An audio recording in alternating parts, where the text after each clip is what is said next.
बहारें हमको ढूंढेगी।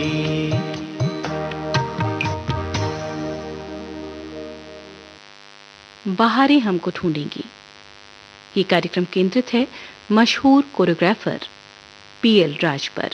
बातचीत कर रहे हैं धीरज प्रकाश और संजय श्रीवास्तव।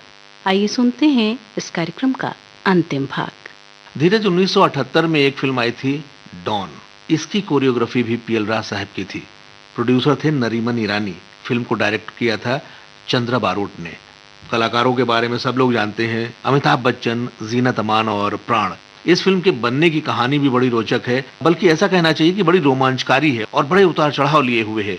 इस फिल्म के बनने की कहानी पर भी एक कहानी लिखी जा सकती है और उस पर भी सुपरहिट फिल्म बनाई जा सकती है, यहां तक हम इसके बारे में कह सकते हैं। इस फिल्म के प्रोड्यूसर थे नरीमन ईरानी, जैसा कि हमने अभी कहा, और वो बड़े माने हुए सिनेमेटोग्राफर थे। उन्होंने फूल और पत्थर, शोर, तलाश, बहू बेगम, छैला बाबू, रोटी कपड़ा और मकान और सरस्वती चंद्र जैसी फिल्मों में सिनेमेटोग्राफी पहले की थी। और सरस्वती चंद्र फिल्म के लिए तो उन्हें राष्ट्रीय पुरस्कार भी मिल चुका था। 1972 में सुनील दत्त को लेकर उन्होंने एक फिल्म बनाई थी, जिंदगी जिंदगी।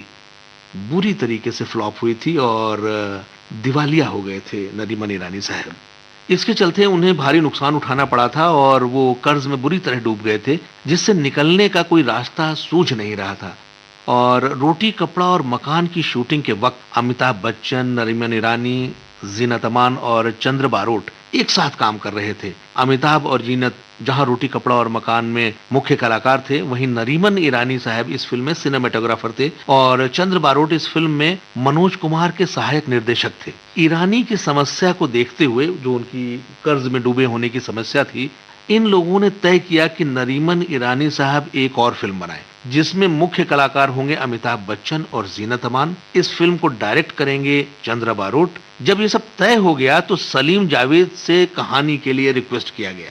उन्होंने एक बिना टाइटल की स्क्रिप्ट उन लोगों को दे दी, जिसे बॉलीवुड में सबने रिजेक्ट कर दिया था। उससे पहले कोई उस कहानी पर फिल्म बनाने के लिए तैयार नहीं था और यहाँ तक कि नरीमन ईरानी साहब भी उस स्क्रिप्ट से बहुत ज्यादा खुश नहीं थे। लेकिन मरता क्या ना करता, उन्होंने उस स्क्रिप्ट में कुछ बदलाव किए और उसी स्क्रिप्ट में से एक कैरेक्टर को निकाल करके कहानी को बढ़ाया और फिल्म को नाम दिया डॉन। वाकई इंटरेस्टिंग कहानी है। कुछ और भी है आगे इसमें?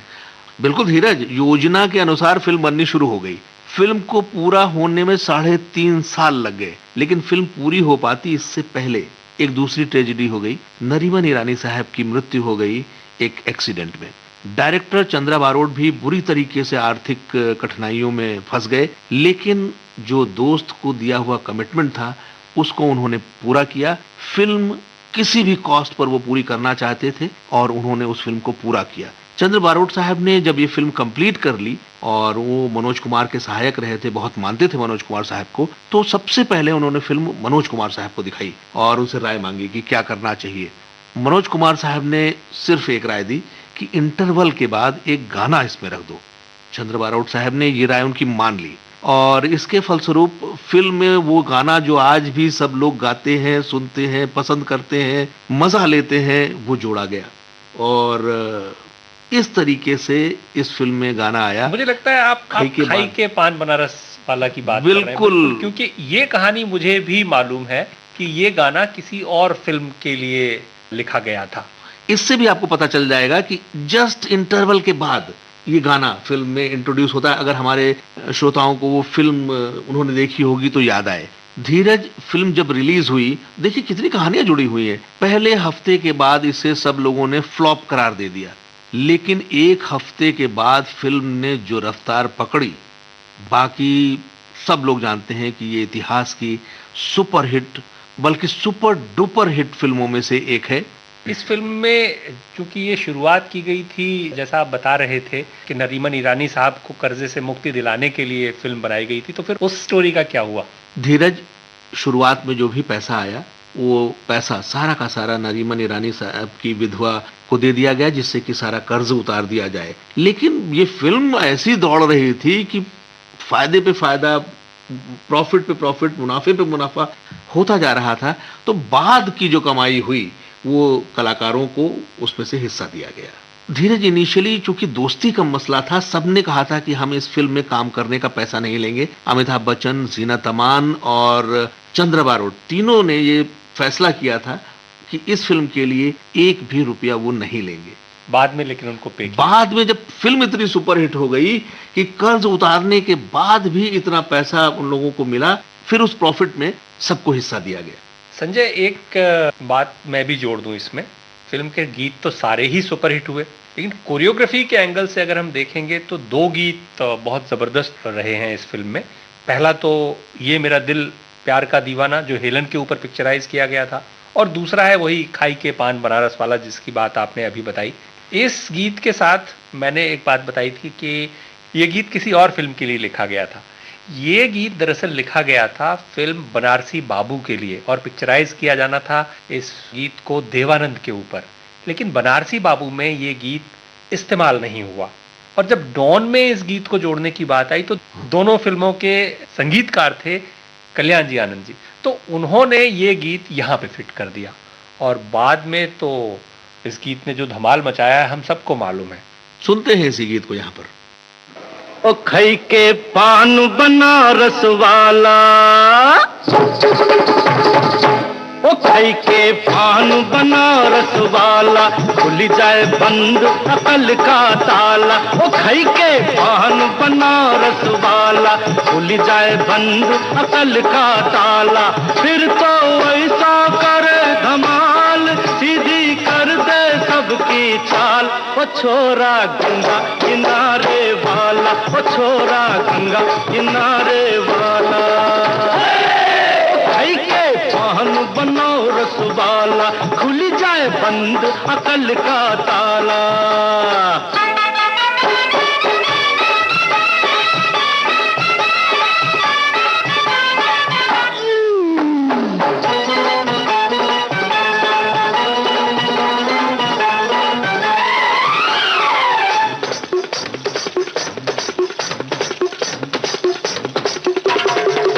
अरे राम दुहाई, कैसे चक्कर में पड़ गया, हाय हाय हाय, कहाँ जान फंसाई, मैं तो सूली पे चढ़ गया, हाय हाय, कैसा सीधा साधा मैं कैसा भोला भाला, हाँ अरे कैसा सीधा साधा मैं कैसा भोला भाला, जाने कौन घड़ी में पड़ गया पढ़े लिखों से पाला। मीठी छुरी से हुआ हलाल, छोरा गंगा किनारे वाला, ओ छोरा गंगा किनारे वाला। ओ खई के पान बनारस वाला, खुल जाए बंद अकल का ताला। ओ मेरा हमरा संग नाचा, हो नाचा।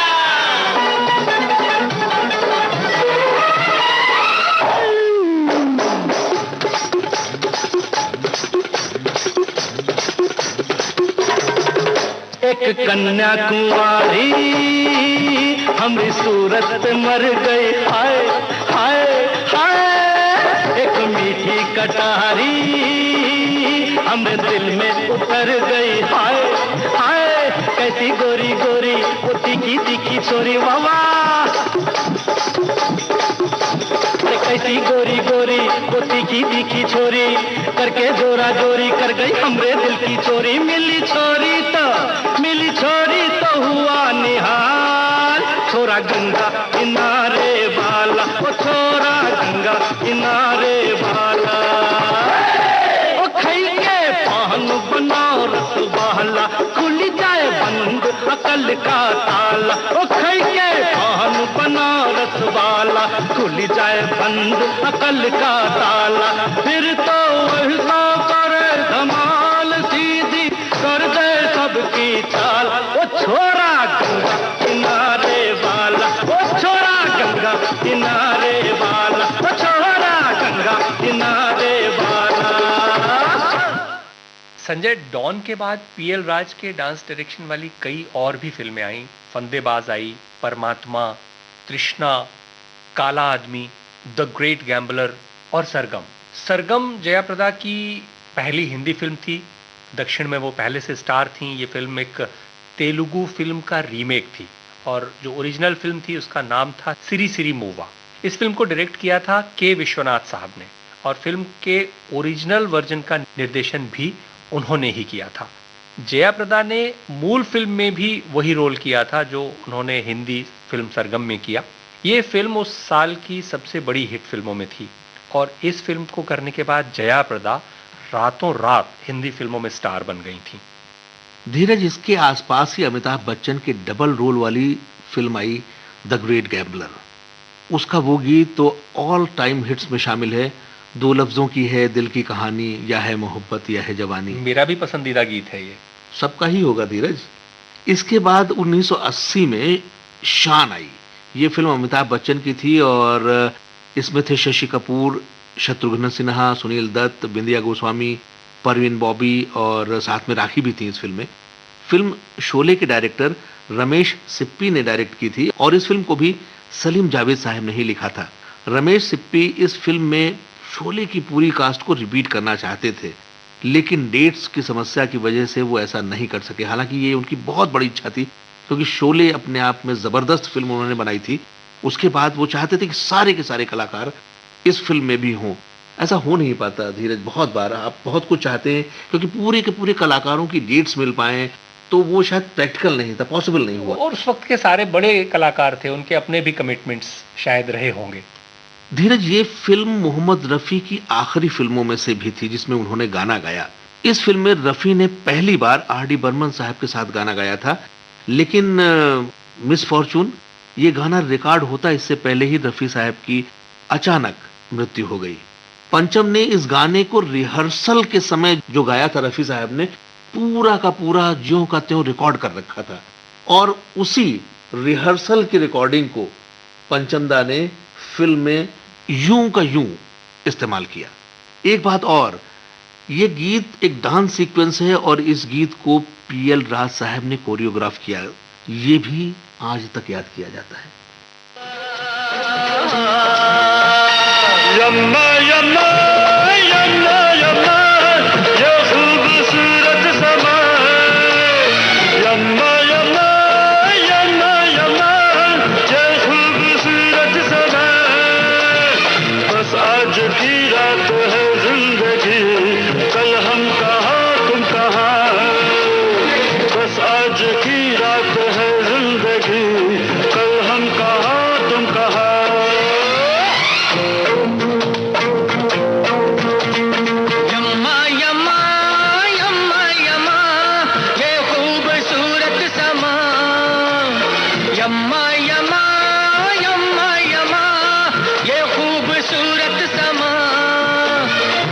आज की रात है जिंदगी, कल हम कहाँ तुम कहाँ। बस आज की रात है जिंदगी, कल हम कहाँ तुम कहाँ।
संजय, जैसा कि हम लोग बात कर रहे थे, पीएल राज उस दौर के सबसे बड़े कोरियोग्राफर्स में थे और इसीलिए 60 में, 70 में, 80 और 90 के दशक में भी उनकी फिल्में बराबर आती रहीं।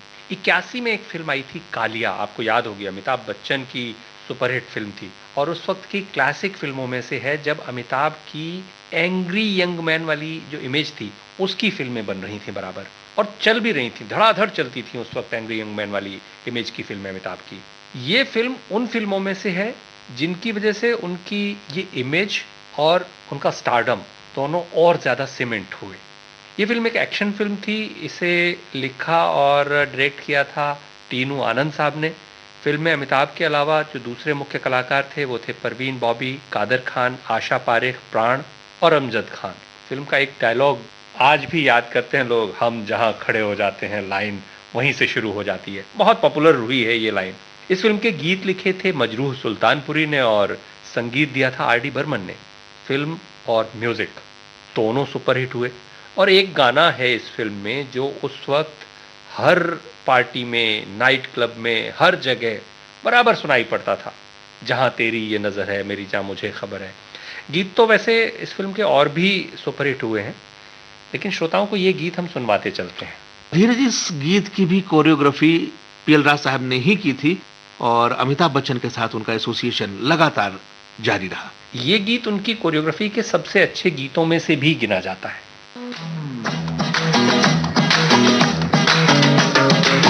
जहाँ तेरी ये नजर है मेरी जान मुझे खबर है, जहाँ तेरी ये नजर है मेरी जान मुझे खबर है, बच ना सका कोई आए कितने लंबे हैं मेरे हाथ इतने, देख इधर यार ध्यान किधर है, अरे देख इधर यार ध्यान किधर है, जहाँ तेरी ये नजर है मेरी जान मुझे खबर है।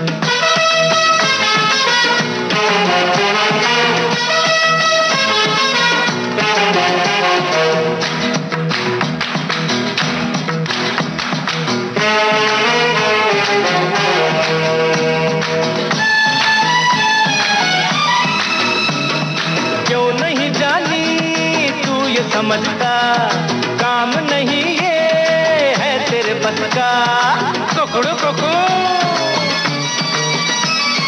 क्यों नहीं जानी तू ये समझता, काम नहीं ये है तेरे बस का, होश में आजा ध्यान किधर है, अरे होश में आजा ध्यान किधर है, जहाँ तेरी ये नजर है मेरी जान मुझे खबर है।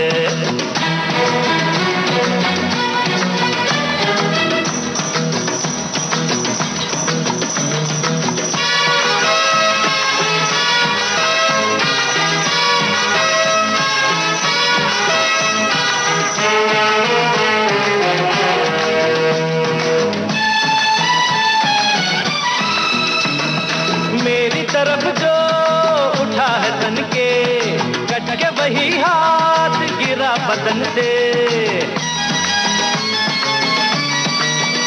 अरे मेरी तरफ जो उठा है तन के, कट के वही हाथ गिरा बदन से, सामने आए किसका जिगर है, हाँ सामने आए किसका जिगर है, जहाँ तेरी ये नजर है मेरी जान मुझे खबर है।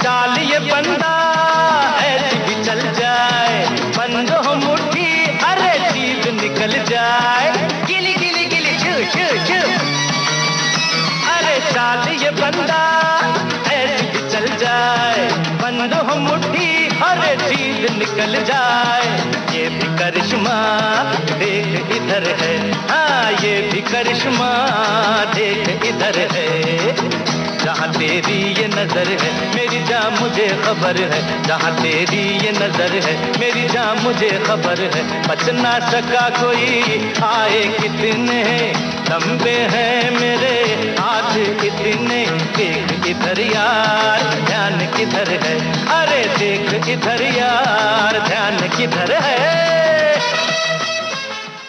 धीरज 82 में पीएल राज की कोरियोग्राफी वाली अमिताभ की एक और फिल्म आई शक्ति।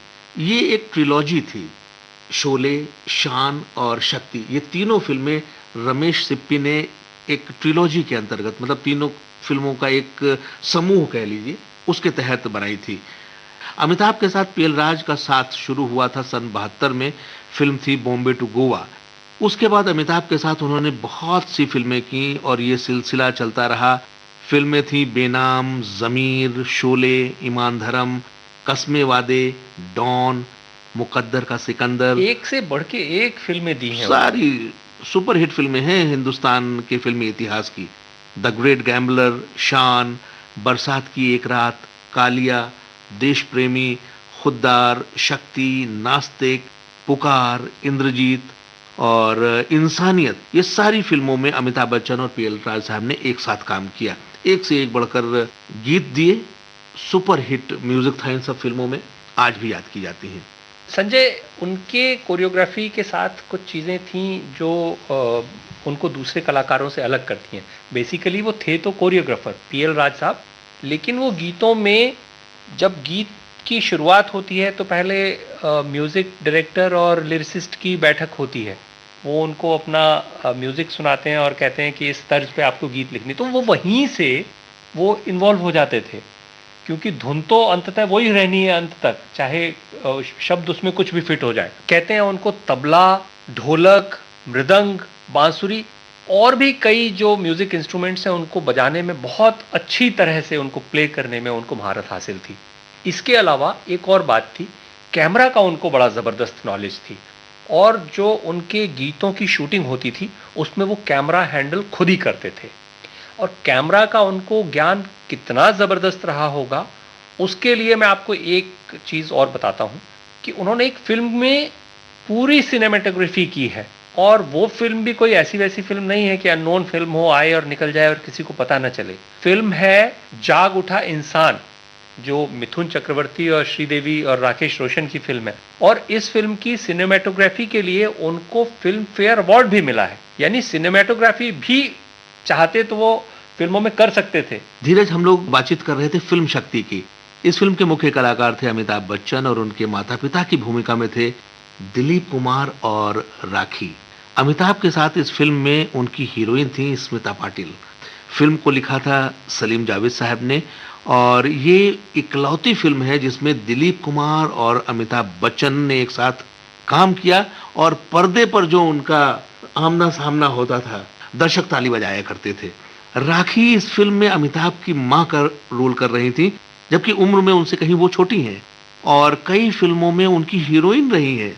राखी भी इस फिल्म में हीरोइन का काम करने के लिए इसलिए तैयार हो गई क्योंकि दिलीप कुमार साहब के साथ उनको काम करने का मौका मिल रहा था। उनके अपोजिट वो फ्रेम में खड़ी हो रही थी फिल्म में। संजय, इस फिल्म के लिए अमिताभ बच्चन और दिलीप कुमार दोनों ग्रेट एक्टर्स हैं, और दोनों को फिल्म फेयर बेस्ट एक्टर के लिए नॉमिनेशन मिला, लेकिन अवार्ड मिला था इस फिल्म के लिए दिलीप कुमार बेस्ट एक्टर का। इसके अलावा इस फिल्म को भी बेस्ट फिल्म का फिल्म फेयर अवार्ड मिला था इस साल। फिल्म के गीत कोरियोग्राफ किए थे पीएल राज ने। फिल्म का एक गीत हम यहाँ सुनते चलते हैं। हमने सनम को खत लिखा, हमने सनम को खत लिखा, खत में लिखा ऐ दिलरुबा दिल की गली शहरे वफा। हमने सनम को खत लिखा, खत में लिखा।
लिखा खत में लिखा, ऐ दिलरुबा दिल की गली शहरे वफा, हमने सनम को खत लिखा खत में लिखा।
धीरज, एक और गीत की बात हमने नहीं की तो ऐसा लगेगा जैसे पीएल राज साहब के साथ हमने न्याय नहीं किया कि ये गीत है फिल्म सागर का। सागर डिम्पल कपाड़िया की कमबैक फिल्म थी, साथ में उनके पुराने हीरो बॉबी वाले ऋषि कपूर भी थे उनके साथ, और साथ में थे कमल हासन। जबरदस्त कलाकार हैं, बेहतरीन रोल करते हैं। और फिल्म का म्यूजिक दिया था आर.डी. बर्मन साहब ने, स्क्रीन प्ले, कहानी, डायलॉग और गीत लिखे थे जावेद अख्तर साहब ने। जी संजय, बिल्कुल ये एक लव ट्रायंगल वाली कहानी थी। फिल्म का संगीत और फिल्म दोनों सुपरहिट रहे हैं। इस फिल्म के लिए कमल हासन को 2 कैटेगरीज में फिल्म फेयर के लिए नॉमिनेशन मिला है। ये कमाल की बात है कि एक ही रोल के लिए एक ही कलाकार को 2 अलग अलग अवार्ड्स के लिए नॉमिनेशन मिल रहा है। हालांकि फिल्म इतिहास में पहले भी ऐसा हुआ है। 1970 में आशीर्वाद फिल्म में भी अशोक कुमार को 2 अलग अलग कैटेगरीज में नॉमिनेशन मिला था। सागर के लिए फाइनली कमल हासन को बेस्ट एक्टर की कैटेगरी में ये अवार्ड मिला। इसके अलावा डिम्पल को भी इसी फिल्म के लिए बेस्ट एक्ट्रेस का फिल्म फेयर अवार्ड मिला था इस साल, और किशोर कुमार को भी इस फिल्म के लिए बेस्ट प्लेबैक सिंगर का अवार्ड मिला था। ये उनका 8वां फिल्म फेयर अवार्ड था। इस फिल्म का म्यूजिक संजय सुपरहिट रहा था। चेहरा है या चांद खिला है, जुल्फ घनेरी शाम है क्या, क्या ज़बरदस्त गाना है। सागर जैसी आंखों वाली, ये तो बता तेरा नाम है क्या। एक और गाना था, यूं ही गाते रहो। इस फिल्म के सभी गीतों को पीएल राज ने कोरियोग्राफ किया था। इस फिल्म से एक गीत सुनते हैं जिसका जिक्र आप कर रहे थे। ये गीत दरअसल पीएल राज के कोरियोग्राफ किए हुए बेहतरीन गीतों में से एक है।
प्यासे होठों की जो कहानी है,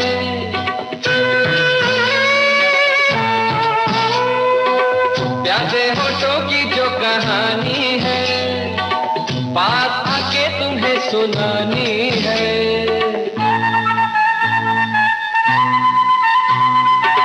ये बातें मैं न कर पाऊंगी, पास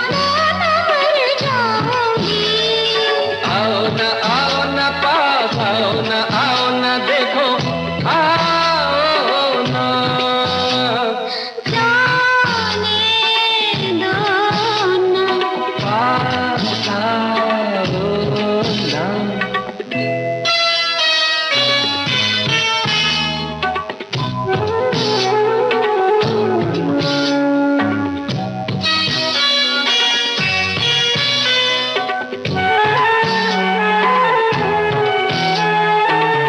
जैसे करवटें बदलता है,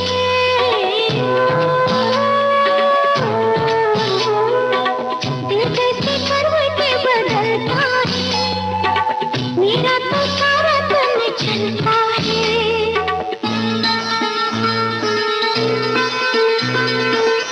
अरमा जो दिल में मचलते हैं, सदियों भी चलते फिरते हैं। छूना मुझे छूना देखो छूना, पास आओ ना, ओ जाने दो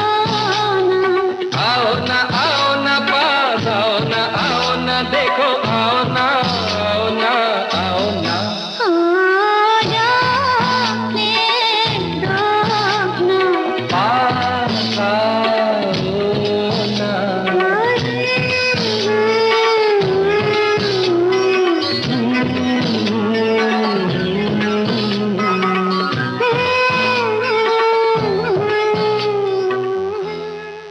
धीरज, इसके बाद भी पीएल राज साहब वर्षों तक फिल्मों में काम करते रहे। बड़ी लंबी पारी रही है उनकी एज ए कोरियोग्राफर। यहाँ से लेकिन नई पीढ़ी के कोरियोग्राफर सामने आने लगे थे, जिनमें सबसे ऊपर हम जिनका नाम ले सकते हैं, सरोज खान ने बहुत सी फिल्में की और वो लगभग इस्टेब्लिश हो गई थी जब ये फिल्में आई हैं आपकी सागर या इसके बाद की फिल्में हैं। 80s, लेट 80s या मिड 80s के समय सरोज खान का नाम बहुत प्रोमिनेंटली सामने आ गया था। हालांकि अभी भी पीएल राज साहब ने नई पीढ़ी के तमाम कलाकारों के साथ काम किया, जिनमें अनिल कपूर, जैकी श्रॉफ, सलमान खान, शाहरुख खान, अजय देवगन, काफ़ी कलाकारों के साथ उन्होंने काम किया। हालांकि उम्र अब उनकी बढ़ रही थी और नए कलाकार आते हैं तो एक नई ट्यूनिंग कोरियोग्राफर्स की हो जाती है। लेकिन नए कलाकारों के साथ भी उन्होंने बहुत पॉपुलर फिल्में की हैं संजय। जैसे मैं कुछ फिल्मों के नाम बता सकता हूँ। अनिल कपूर के साथ आपके साथ एक फिल्म आई है जो सुपरहिट हुई है। जैकी श्रॉफ के साथ युद्ध और अंदर बाहर फिल्में की उन्होंने। संजय दत्त के साथ भी की जान की बाजी और साहबजादे। सलमान खान के साथ भी उन्होंने काम किया। सुपरहिट फिल्म हुई है सलमान खान की सनम बेवफा, उसके गाने भी बहुत हिट हुए हैं। और शाहरुख खान के साथ राजू बन गया जेंटलमैन जैसी सुपरहिट फिल्म उन्होंने की है। अजय देवगन और तब्बू के साथ विजयपथ। इसी तरह से मिथुन चक्रवर्ती के साथ दाता फिल्म के गीत बहुत हिट हुए हैं। सनी देओल के साथ सोहनी महिवाल सुपरहिट फिल्म हुई है। तो नए जमाने के कलाकारों के साथ भी काम तो उन्होंने बहुत किया, लेकिन उनकी आखिरी जो फिल्म आई है वो थी 2001 में आई थी और देवदास नाम था उसका। शक्ति सामंत ने बनाई थी, बांग्ला फिल्म थी। धीरज, हिंदी के अलावा उन्होंने तेलुगु, मराठी, बंगला, पंजाबी बहुत सी भाषाओं में फिल्मों में कोरियोग्राफी की और 1000 से ज्यादा गीतों का कोरियोग्राफ करने का उनका रिकॉर्ड है। पीएल राज साहब सही मायने में कलाकार थे, जिन्होंने अपनी जिंदगी बिल्कुल जमीन से शुरू की, बहुत कड़ा संघर्ष किया, बहुत मेहनत की, उसके बाद तमाम ऊंचाइयों को भी हासिल किया। एक ट्रेन डांसर होने के साथ साथ जिन्हें ढोलक, मृदंग, तबला, बांसुरी, ढफली, हारमोनियम और कीबोर्ड बजाने में भी महारत हासिल थी। आपने उनका जिक्र किया ही था, सिनेमेटोग्राफर के रूप में उन्होंने बहुत जबरदस्त फिल्म की थी जाग उठा इंसान। ये सारी खूबियां उनको दूसरे कोरियोग्राफर से बिल्कुल अलग करती हैं। साल 2001 में उन्हें उनके कामों का रिकॉग्निशन मिला और भारतीय फिल्मों में जो सबसे बड़ा अवार्ड दिया जाता है लाइफ टाइम कंट्रीब्यूशन के लिए, दादा साहब फाल्के पुरस्कार से उन्हें सम्मानित किया गया। 2002 9 जुलाई 67 साल की उम्र में उन्होंने इस दुनिया को अलविदा कह दिया। वो अब तो इस दुनिया में नहीं है, लेकिन उनके पुत्र लेस्ले लुइस आज एक जाने माने संगीतकार हैं और एक बैंड भी चलाते हैं, कॉलोनियल कजिन्स। यस, बहुत फेमस, जाना माना बैंड है, बिल्कुल जाना माना बैंड है। और हम तो ये कहेंगे कि वो उनकी विरासत को आगे बढ़ा रहे हैं और हिंदी सिनेमा कभी भी पीएल राज साहब के योगदान को कभी भुला नहीं पाएंगे। हमारा जिक्र भी